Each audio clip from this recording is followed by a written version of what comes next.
Zingo TV, channel 250. Please remember to download the Zingo TV app from either the iOS or Android App Store. The app is free. Please make sure to rate it. Zingo TV is also available on Google Chromecast, Amazon Fire TV Sticks, Roku and Roku TV Sticks, and all smart TVs 2016 and forward. The show is currently broadcast on 4 continents and 35 countries. It's a show with Obi and his rocking hat. If this was the 90s, he would be all that. It's me, my Scotch, and I. Cause Obi is the guy. Obi is the guy.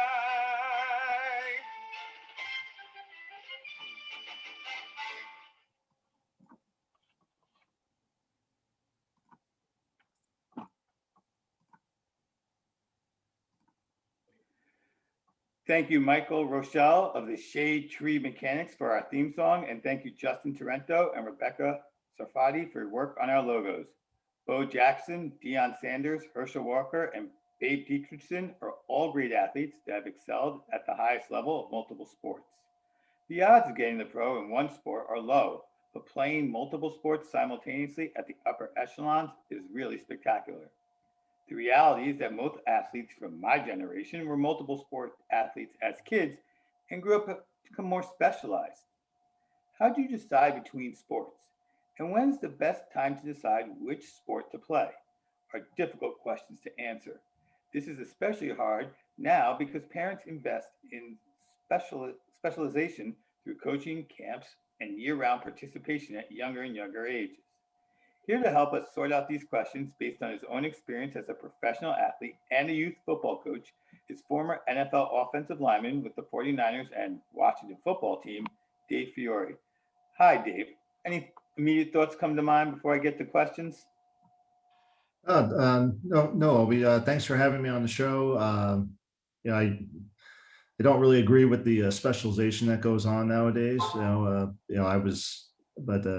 I really enjoyed being able to play just about whatever was available to me as a kid, and I really wish kids nowadays really had that opportunity. Yeah, so let's take a look at what you did when you were younger. Let's get you all the way back to before high school, and when you were just a youngin'. What sports were you playing? Well, I played everything. There was times where my parents wouldn't know which field they had to drive me to, or I had to remember which one I had to bike to. That was back when you were allowed to bike to practice when you're younger. I played soccer and football at the same time. I did basketball. I did baseball. I probably played baseball and basketball at the same time in the summer. There may be a little bit of hockey in there, but I think the rate my feet were growing, I just kept growing out of skates, at a young age, and we couldn't keep buying skates for me. It's either buy basketball shoes or skates. So the hockey career kind of went down the toilet, but it worked out. I love basketball. Basketball was like one of my favorite sports. So I think for me, it definitely, if I didn't have the opportunity to play multiple sports, and I think I was fortunate in that I played in a smaller town, and I guess the competition level is different. And I also grew very late. I was always young for my class, and I grew late. So it kind of afforded me the opportunity to catch up a little bit, and then continue to play play the sports I loved. Even football. I was 5'4", 122 pounds. Oh, but you were bigger than me as a freshman. I was 5'4", 122 pounds as a freshman in high school. I was playing cornerback, and now I'm end up an offensive lineman in the NFL, right? So, but even basketball or baseball. I look at maybe if I was growing up in a different state, I would have been even held back a year. And I think about that because growing late, coming back and then playing basketball with the high school after playing just one season in college football and just having that one more year of maturity. It would have been a whole different life for me in high school sports for sure if I had one more year, and just been a little bit older. But getting back to the topic is that it really allowed me to live out my dream. I mean, I dreamed of playing either a professional sport as, a football player, basketball player, baseball player. I mean, I loved all of them. I think at one time I was probably better basketball player than I was really a football player. Actually, I think if you ask most of our classmates in high school, most people remember me playing basketball and not football. you know, but yeah, I mean, I love baseball. I just, I mean, I was lucky that played as much as I did. We had a lot of summer leagues, and I just love the seasonality of it. Like certain times a year it just hit. It's like, all right, it's time to play basketball. It's time to play baseball. And summer was baseball, wiffle ball, Trap Hagen's version of Fenway Park, kind of. And no, I just think the experience to be able to play all the sports, I think from a health perspective, you're using all these different muscles, I mean, you're just a kid, you're developing. I think that, whether I went on to play or not, I think, kids just develop a more developed body, being able to utilize all these different muscle groups and, explosive movements in different directions. And I don't know, I just think I think we're really missing out. I mean, I really admire the guys, that can play multiple sports, at the levels that they're doing it nowadays. I mean, obviously there was guys who could play multiple sports when, I was younger too, but I mean, some of the athleticism to be able to differentiate themselves in two different sports at this time, with how specialized at a young age you're doing it. Some guys coming from basketball and making the transition to football, and you're seeing them be able to do that because of the way the game, football has evolved, especially in the passing department. You're seeing, maybe basketball players who, had good athleticism and speed and jumping ability, and they can convert to tight end now, because they've become more pass catchers. Or, even maybe a basketball player who's maybe just not that tall enough to be a center in the NBA, but now he could play left tackle. He's got good enough footwork to be able to handle the speed on the corner rush. So it's I don't know. I think the transition to just specializing, I really feel like if you're going to make it to be a professional athlete, it's just, the kid's got to want it first of all, and then it's going to come, if you just keep pressing at it. And it's not easy. I don't care. Any athlete needs some breaks to get there. Something along the way has got to go right. I mean, anything could happen. You get a car accident, just, in high school, and, you miss one game or something, and you don't make it. So I don't know. I think that the window to play sports is so short in relative to lifespan that play as much as you can, whatever sport it is, enjoy it. Because, once high school gets over, majority of people generally don't get a chance to play, even in high school. So like growing up, playing every sport you can, seeing what you like. You don't have to play it till you're 80 years old to love the sport, but at least you experience it and you can enjoy it. You can have a passion for it. I think that's another beauty of technology now, is that, you might not be 7 feet tall and 400 pounds, play offensive line, but you know what, if you love the game and you love the metrics and you know the science and the data behind the sports now, I mean, you could play a role. Yeah, you covered a lot of the questions I've written down here, and that's great. First of all, you gave away the end game here, which is that, yes, we have known each other for quite some time. As a matter of fact, I told my wife that it's you. I'm not going to name the other two people, but they were cousins and they were Greek. But the four of us went to like preschool together, and I've known you for that long. But I don't think I was actually bigger than you, because when I tell the story to my kids, I always say, going into 8th grade, I was the second tallest kid behind this guy, Dave. He was the only guy who was taller than me. He ended up getting to 6'4" and making the pros. And by the time I graduated high school, I was still the same size and everyone had passed me. But yeah, you were not someone we expected to be an offensive lineman. I remember you at some point saying that you were going to be in the NFL. So I thought of you as a football player younger then, but I do also think that the big deal about you was that senior basketball team you were on, playing center. I think there was a guy in Mawa and a guy in Pompton Lakes who were, also big, tall guys who were supposed to pair up nicely against you in the center position. So those are like the two ways I remember you from that sport. Also, wiffle ball. So to get to before I keep bragging on you, like, you may not have realized it, and there were other people I think that were given credit as being the best athletes in our grade, in our school, but playing sports with you in the playground, if you will, you could throw a curveball with a wiffle ball that literally started behind you and then landed in the chair. And as a batter, you had to wait on that pitch because you could throw a fastball with a wiffle ball and nobody else could actually throw a fastball with a wiffle ball. You taught our friend Damon how to shoot, so you were pretty good at coaching too, turned him into a very decent shooter. But yeah, I mean, in terms of basketball, you're only 6'4", so you would have had to go from center in high school to guard. One other point for people who are listening, when we say small town in New Jersey, just to put that in your own mind, New Jersey is full of tons of small towns with 2 square miles of space and just under 10,000 people. And that's what this town was. So it's not that there's nobody there or that's really big and just few people there. It's just that's what New Jersey is.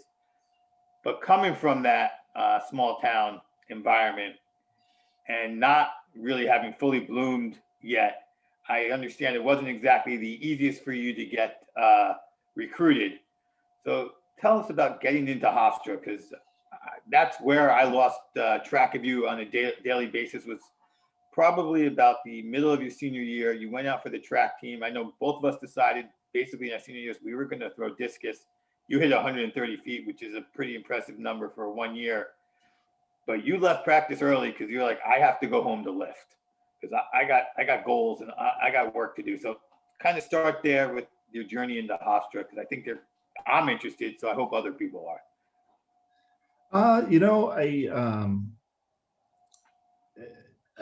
My journey for football, I think, really started. My journey probably to try to play professional football, for real, probably started my junior year in high school. I started growing, and I was about 6'3", I think, at the end of junior basketball season, but I was a twig. I was really thin. I think I was like 6'3", 165 pounds. And I just felt that I would have a chance to, I think baseball waved me bye-bye, because I think there's just people who play professional baseball are just really gifted with eye-hand coordination and whatever those intangibles are. I could throw hard, but I was probably like Mitch Williams. I just didn't have the accuracy, all the time.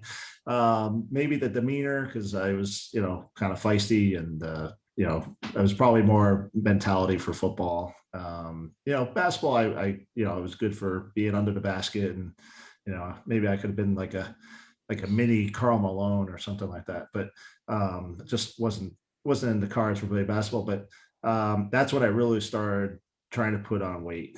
We're not allowed to name people, right? Or no? Are we allowed to say names? Yeah. Okay, no, because you said you couldn't mention names, but I didn't want to mention people. Okay. All right. Well, I just wanted to, I want to draw attention to someone if you don't want me to. If you're talking about nose tackle, yes, you can name him. Okay. Well, I just remember,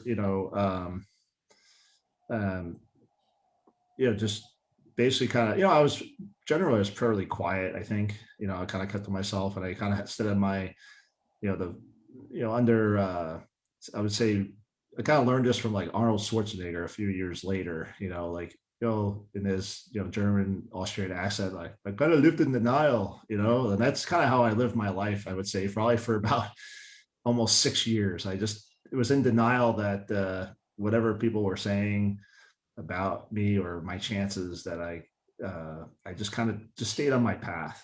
And I think coming into my senior year of high school, I'd gone from 165 to about, I think I weighed in on the charts at about 210, which was still like not very heavily recruited type of football player, but I wasn't going to stop. I was going to, go to the gym after football practice. And I just kept putting on weight, one, pound at a time, pound at a time, pound at a time, and I think I ended up graduating around 230. Like you said, Mr. Caizo, he was a track coach, and I decided, not to play baseball and focus on football at Hofstra, because I committed to Hofstra. And to be honest, the reason really I went to Hofstra was, there were some chances to go to other schools, not necessarily for scholarship. I had no scholarship offers. But I got into Princeton and Dartmouth. So I wasn't, like some of the top students in our class, but I had definitely good enough grades for scholastic athlete is concerned, to get in those schools. But it was interesting is that Hofstra had Sports Channel, and I thought that, well, maybe if I play well and I get some exposure on TV, possibly transfer to a bigger school, maybe I have a chance.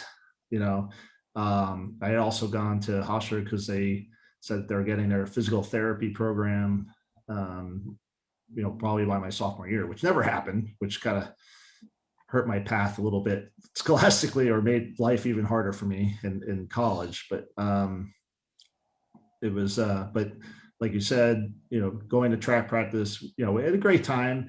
We did the field events, the javelin, the long jump, well, it was actually a privilege to do the long jump. I only got to do it if they didn't have one of the weights, like the shot put or the discus.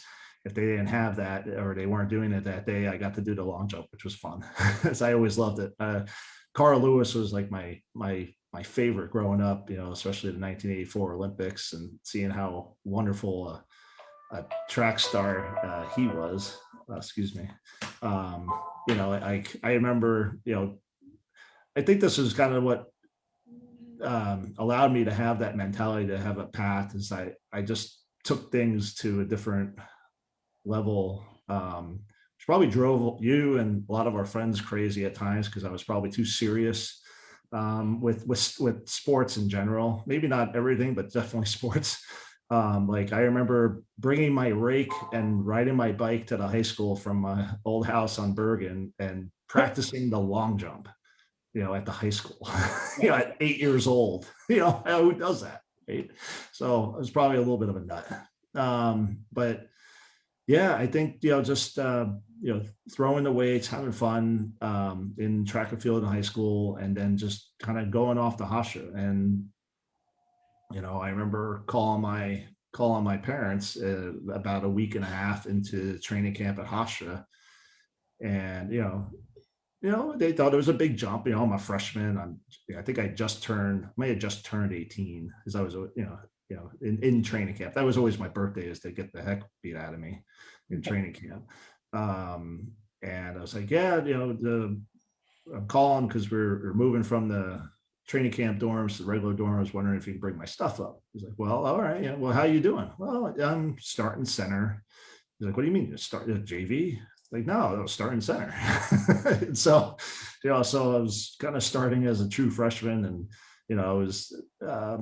it was a good position for me because I was pretty wiry, and centers generally are a little bit on the lighter side of the offensive line, but it was a great way for me to learn the command of play calling and offense, and get on the field. And so that was kind of the start of it. Excellent. You can find us at Me, My Scotch, and I on Instagram and TikTok to see clips from all my appearances on all shows all week long, and YouTube at Me, My Scotch, and I for full episodes of this show. So when you left Hofstra, you were an unrestricted free agent. Now, according to Pro Football Reference, you went to the Niners, but I could swear on my memory that you spent some time at the Jets. So what am I missing there? What was that like from unrestricted free agent to what, 3-year starter, 4-year starter in the NFL? Well, kind of like you had lost track of me when I went to Hofstra. They kind of had lost track of me when I got to the Niners in the first year. So they really just, when I first got there, I mean, Bob McKittrick, who passed away, in 2000, but he was former military Marine. He loved my style because him, Bill Walsh, Dwight Clark. Dwight Clark was up in player personnel, but especially Bill Walsh and Bob McKittrick are all former military, and so they like the ability of lean fighting machines. And so I was my game was always a speed and strength. I wasn't one of those offensive linemen who had a lot of like extra weight, if you will. But I was still undersized coming out of college, because as a 4-year starter and being a young going into college, I was still 20 years old, going to the 49ers. And it was, they kind of didn't know what to do with me. I was like fast enough to play tight end. I could play offensive line, but, maybe wasn't quite there already. I probably needed to put on another 10 pounds because I was about 280 pounds when I got there. And Brent Jones got hurt in camp, and we need another tight end. So they moved me to tight end. And so I had lost about 20 pounds, so I was still considered, really big, but I had lost about 20 pounds to play tight end. But Bob McKittrick really wanted me to be an offensive lineman for us. So when came the regular season, there's the 46 or 47 man roster, and then we had 53 on the active roster. Oftentimes I was inactive because like they didn't find a role for me that game or the game plan or something like that. And they had, Brent Jones came back off injury for the regular season. So I wasn't playing as much tight end. So they had really put me, kind of like on scholarship, if you will, because I was inactive most of the games and trying to put on weight again to be an offensive lineman. So William Floyd, who was like a really good fullback for us, is coming back off a really bad injury the year before. And JJ Stokes had broken his collarbone. So they needed a roster spot for one day. And so on a Sunday, hoping that I would sneak through the waiver wire, Dwight waived me as we had to put JJ on IR and William Floyd off PUP. They needed one spot for 24 hours. So with about a half an hour left in the waiver wire, Rich Kotite claimed me off the 24-hour waiver wire. So imagine this. All right. We had a pretty good team. I think we ended up playing Green Bay in the NFC Championship that year. They ended up winning the Super Bowl, Green Bay. And I go from the 6-2 Niners to the 0-8 Jets. Rich thought it. And Rich thinks he's doing me a favor, because I knew his daughter. His daughter went to. I mean, we didn't date or anything, but I was just friends with her. But it's from Hofstra. The Jets used to train on Hofstra's campus, and so it was like kind of like boy coming home type of thing. And I got there, and they thought they were getting an offensive lineman, and I lost all this weight, and so they were like, all right, what do we do with Dave now? So they had me playing all kinds of special teams, and I was doing almost anything but playing offensive line. And so it was a really, really difficult year where the Jets ended up finishing 1-15. I couldn't get on the field for a 1-15, and I really thought my career was over. And because who's gonna keep a guy who couldn't get on a 1-15 team? But Parcells came in, and he liked me right from the get-go, and I had put on the weight. I looked like I was going to be starting for the Jets my second year, at guard, and I tore my ACL. And the Jets that year when Parcells took over had really bad salary cap issues. Neil O'Donnell, like they, ended up releasing him, and then Michael Williams, who was a tackle, good tackle, but he had hurt his back. So those were two major cap hits. So they were trying to save room all over the place on the cap, and so they wanted to do a settlement with me, and I didn't really want to do that because I wanted to rehab my knee and come back. And so they waived me injured for the 0.001% chance that someone would claim me with a torn ACL. And Dwight and Bob and Bill Walsh, saw me on the waiver wire and brought me back to the 49ers. So that's my stint. That's my stint in a long story with the Jets. Okay. Now that's a great story.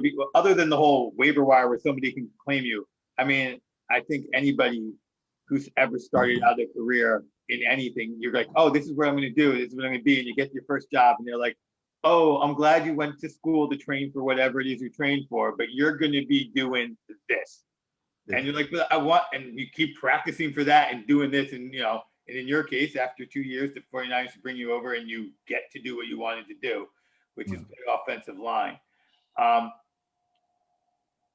So this show was supposed to be about dual athletes, folks. And so the biggest name to me was Bo. But when you look at it, Dion really did it longer and maybe more successfully. And he played a little during your time. Was there, you kind of already said that you look at it in awe. Did the rest of the league go, yeah, we're athletes and he's different? Or did they just go, all right? Well, I don't know. I think, when you're younger or at different levels, there's the team aspect is definitely the overlying principle and things. And then, I think it's more evident today in today's game where we start seeing players who, are very good athletes and they're getting paid a lot of money, being able to kind of dictate their terms a little bit.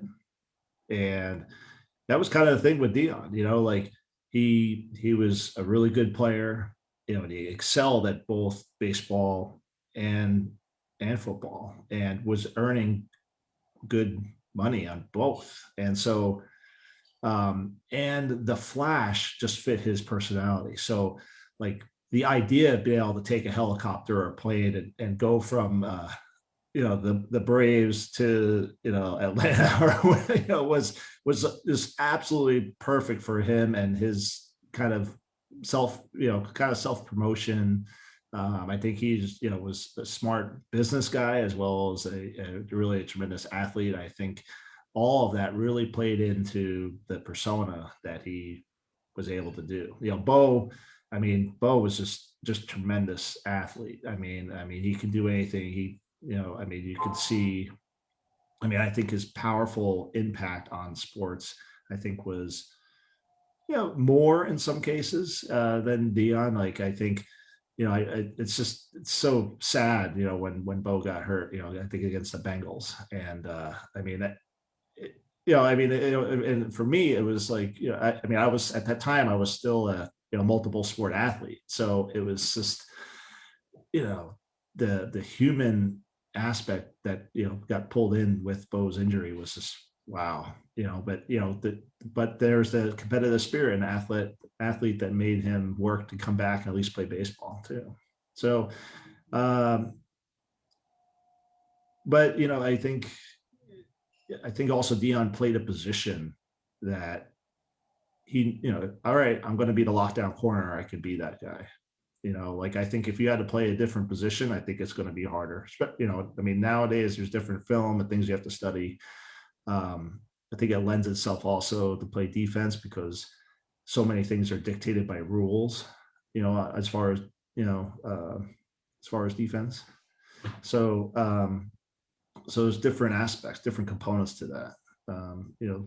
There's more game planning, I think, in an offensive perspective. But yeah, to excel at the high level that Dion did. And I think it was just like the perfect storm for him, that he had all those the will and want to be in that position, the flash, the helicopters, the going back and forth.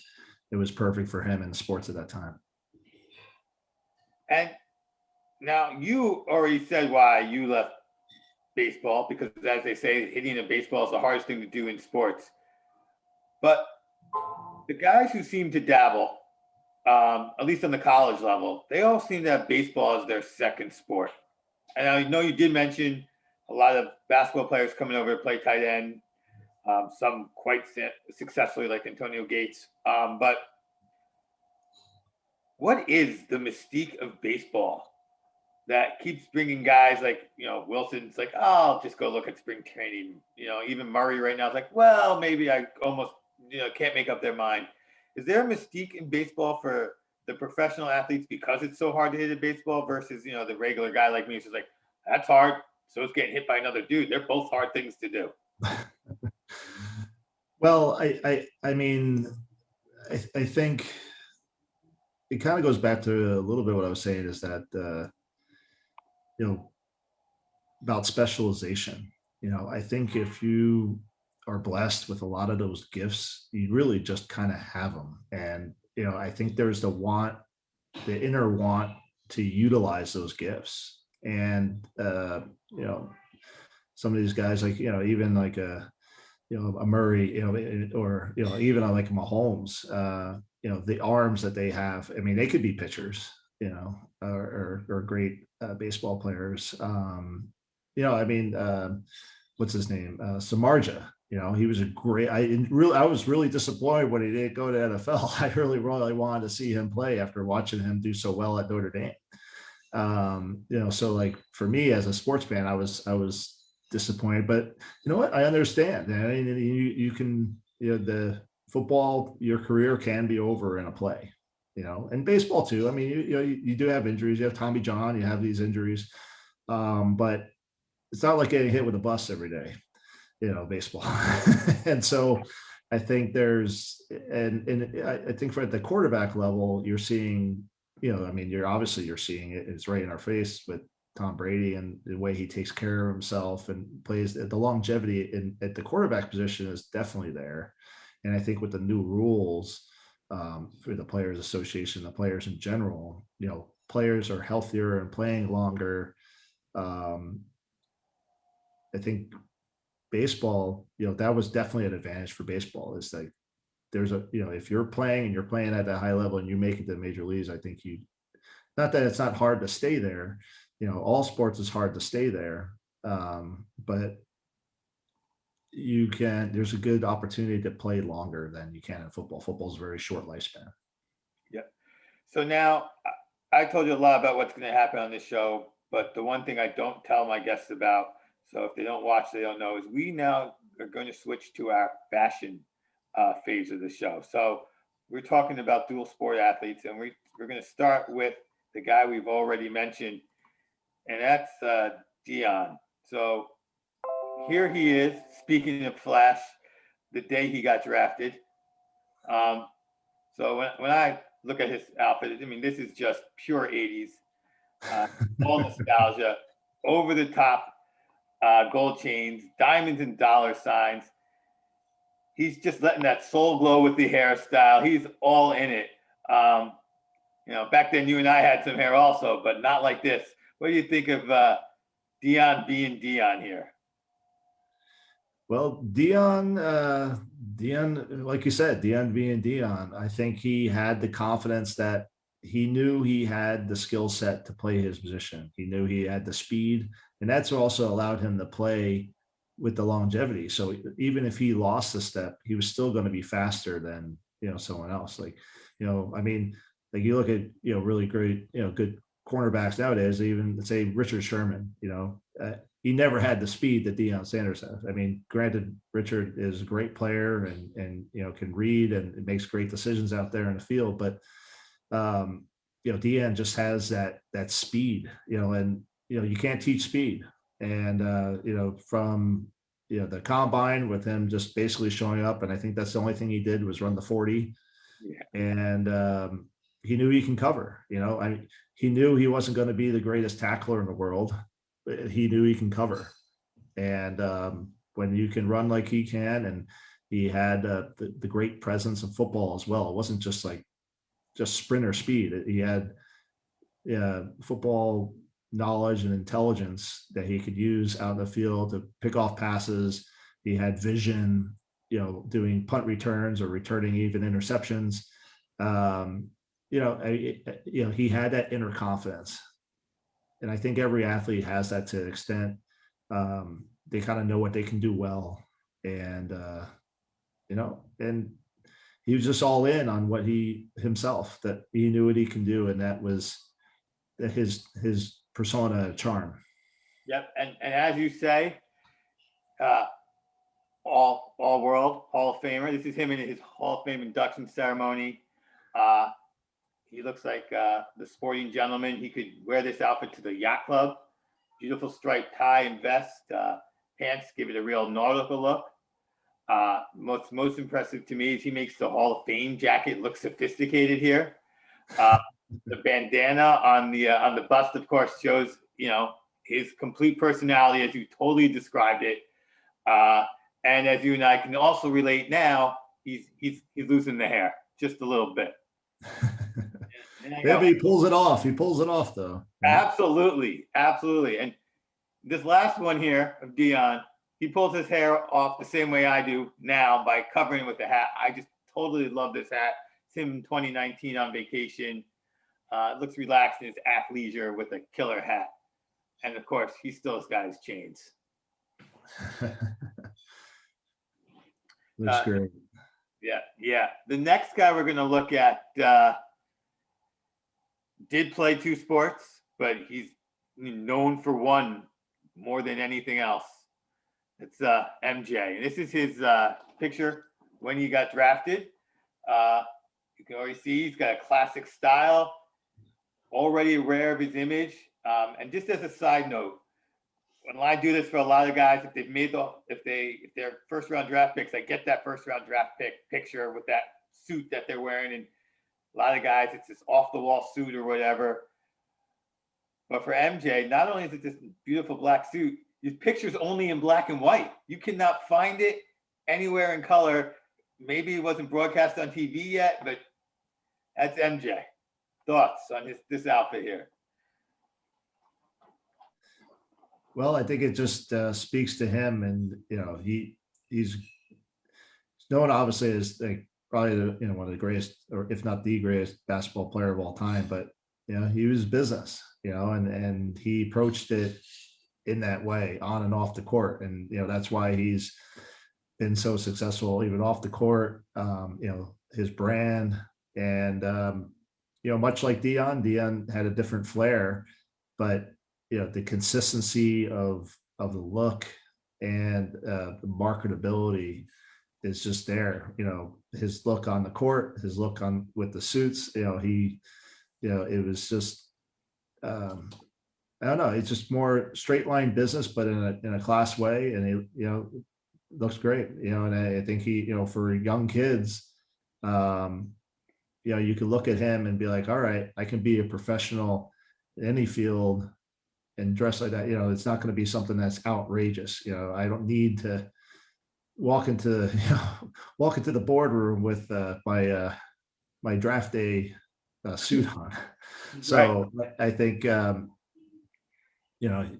MJ kind of personifies the business on the court and business off the court.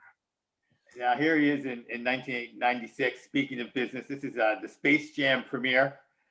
He has a nice black Mandarin collar shirt with white buttons and an oversized jacket. I prefer a more fitted jacket, but Jordan still looks good here.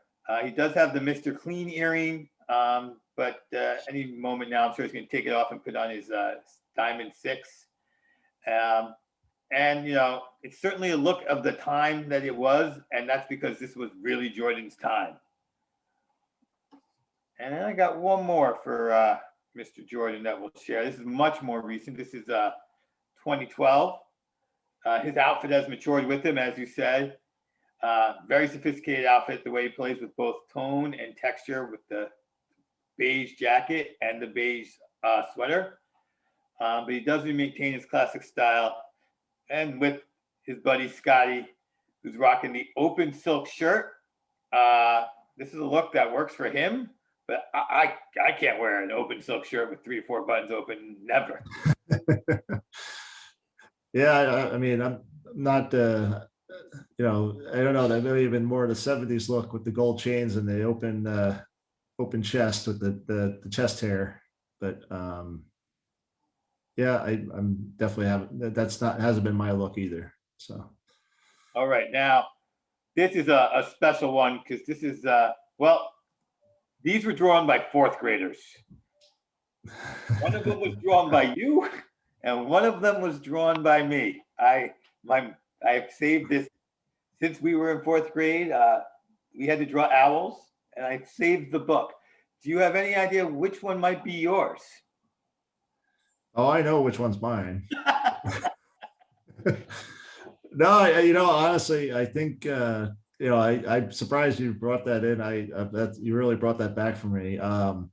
My mom loved that owl, and my parents did, and so I think we actually had that owl framed in our house, maybe even to this day. Because I think I don't know if I had won an award or something like that, but it did pretty well at the art exhibit, I think. Okay. I think Mrs. Van Tegan was our teacher then. And I think she was probably the only one that was, well, I don't know if it was the only one, but she was extremely disappointed at my interest level in sports just kept growing because she really wanted me to express more artistic abilities. But I enjoyed that. That was a fun time. I'm glad that I got something that you like. I know which one's mine. You also had a time in your life when you were into Legos, and I gotta say, last year there was a show on TV called Lego Masters, and I was like, I wonder if that's gonna get Dave's competitive juices going. We're gonna see Dave Fiore in that. This show can be heard on Spanglish Radio Network. Please check us out on SpanglishWorld.ca for all news and programming. Spanglish Sports World. Watch it, hear it, read it, download it, live it. And you can find us on Me, My Scotch, and I on Facebook, and Just As Scotch and I on Twitter. So now I kept going back and forth with you, and we're about to go get ourselves a little something to eat. I don't know if you have brought out your crabs. Oh, I got my my crab right here. There's my Alaskan, and then I have my Dungeness crab right here. Excellent. So when I started this plan, I wanted to do something from the East Coast and the West Coast. And for anyone who may not know, as I'm talking and not on screen here, California, specifically San Francisco, it has Fisherman's Wharf, and you go down there and it's like street vendors selling crab, and you eat the crab, the Dungeness crab, right there, right looking out at Alcatraz with the birds. So now Dungeness crab is known for its sweet, mild flavor and slightly nutty taste. So I got some garlic butter. I believe you two do as well. I'm going to have a little bit of that. And hopefully not destroy my jacket. That's the hard part about seafood, I guess. Absolutely. Oh, that is nice and sweet. Thank you to the chef who's looking at me right now over on the other side of the camera. And then the other one we went with, I wanted to do blue crab, like I said, to represent your East Coast time with the Washington football team as they are known now. And closest thing I could get there was Baltimore blue crabs, but they're not in season, and so they're definitely not out where you are now. So you suggested the king crab. And the leg meat, which I have a big old chunk of here, is known for its rich, sweet flavor and delicate, tender texture. It's supposed to be reminiscent of lobster meat. Now, my wife eats this type of crab, but I personally have not necessarily had any, so I can't wait to try this if it reminds me of lobster.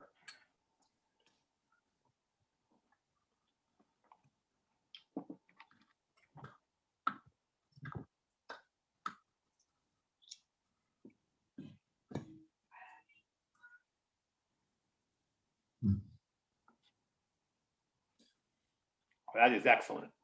How was yours? I'm glad you chose crab, Obi. It gave like I think we were talking the other day a little bit. Um, Gave me a good excuse to get crab for the family. My wife's not going to complain about that one for sure, and it's delicious. So it's the spot. Perfect Friday night meal.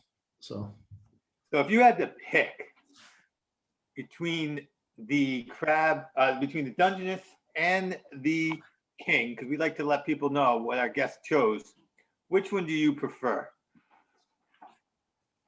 um,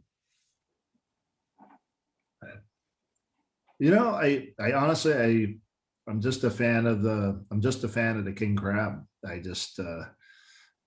think it brings me back to my roots a little bit. I think it's closer to the flavor of lobster, Maine lobster, and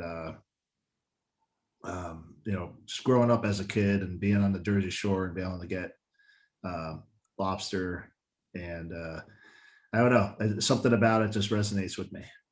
I agree. Um, the Dungeness was nice, but it's how meaty this king crab leg is. It does so much for you in the mouth. It's absolutely fantastic. So I have plenty more sports questions I can go ahead and ask you, but before I do, what else are you doing with yourself now that you're not getting beaten up by other large men on a regular basis? Or beating them Yeah, up? thank God. Thank You're God I'm safe not getting for beat sure. up like I was. Mondays were tough. That was always the worst day of the week. For other reasons. Most people just dread going to work, but Mondays were rough after getting beat up on Sundays. But I have a couple things I'm doing. I have football was great. It kind of taught you to work at a goal and kind of tangible results. And so I have a construction company, right? And I generally focus on single family new construction homes. And it plays to a little bit of the artwork side of me, going back to the owl, where I can kind of visualize and design and also like in say flipping houses, you have to kind of have a picture of what you want to want the house to look like, kind of like Karate Kid with the bonsai tree. You need to kind of have the vision in your head of where you want to end up. um, and so I've enjoyed that because I can see something and see it from the ground up and come to a tangible ending. um, on another side, I own I'm in the senior care facilities, and it's one of those things. The unfortunate part of all our lives is we do get older. My parents are getting older, and then also with concussion problems and chances of you know early dementia and memory issues. Um, I with a partner of mine, we built a senior care residence where we go from senior care all the way through memory care, dementia care, all the way to hospice. And pretty much the reason we did it is we looked at it and was like, well, if we needed, to have a place for our mother or father, we wanted to design it around that component, that we could feel comfortable with them being there, and so the whole culture, as far as the business and the way we handle the building and employees, and it's just it all, is about creating the best environment for, you know, if would my mom feel comfortable in this place? And so that's been a good challenge. We've been fortunate, we've been successful. I have to say I'm very proud of the fact that we've been COVID free. We're probably I think like one of the few facilities in Santa Clara County here in California, which is a big county in California, that is COVID free. And we're all the Cuomo scaring everyone about care facilities. We're doing surprisingly pretty well. So, oh, I lost you, Obi, with your. Oh, Yep, there we, am I back? oh, yep, there you go. Okay, yes, yeah. Now, getting 0 cases is a major accomplishment for anybody in this environment. And at an elder care facility, that's something you should definitely be proud of, no matter how it turns out that Cuomo sets things to look like. Now you have 2 kids. Are they artistic like you, or athletic like you, or neither? You know, athletically, they're kind of just getting into it. You know, like my son takes after me. I think on the endurance side. You know, I don't know if you remember this back in the day with the turkey run at Trapegan. Right. You know, that's one of my favorite stories, the turkey run. But he wakes up and it's like someone turns his motor on. Like you just have to, you know, get a treadmill, a hamster wheel, something for him. So I think somewhere along the line, right now he likes basketball, baseball, getting into a little bit of soccer. You know, reminds me of us kind of just getting going with the booters way back when. And my daughter, she's definitely on the artsy side, but she is athletic. She's doing well in softball. Like that's been one great thing. They've been able to finally start playing softball again. So I'm happy about that. And but loves dance, loves art. She and I try to draw together. Or our love for the Far Side. We try to like to draw characters, things like that. So yeah, I think there's a good blend, of me. Obviously there's a lot of great things.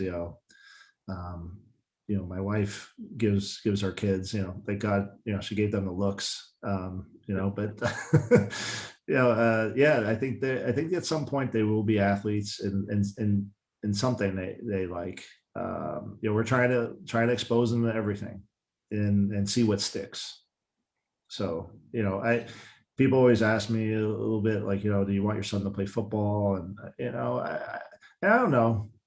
I mean, for me, football was a very natural thing. I remember being 6 or 7 years old and calling signals that I overheard on the TV.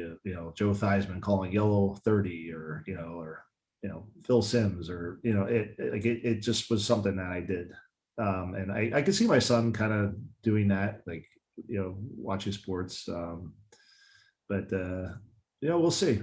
I think they have the possibility, but more than anything, I just want them to learn the good things that you can learn from sports.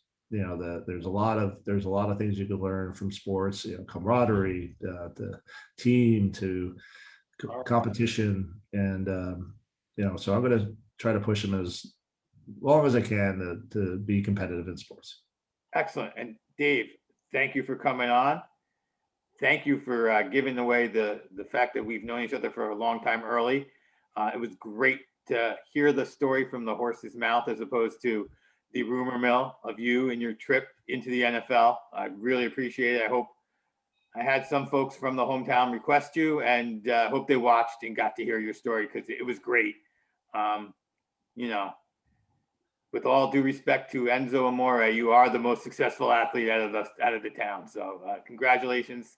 Thanks a lot. And hope to talk to you again soon. Take care now. Thank you. It'll be great to be on the show. You're welcome. Talk to you soon.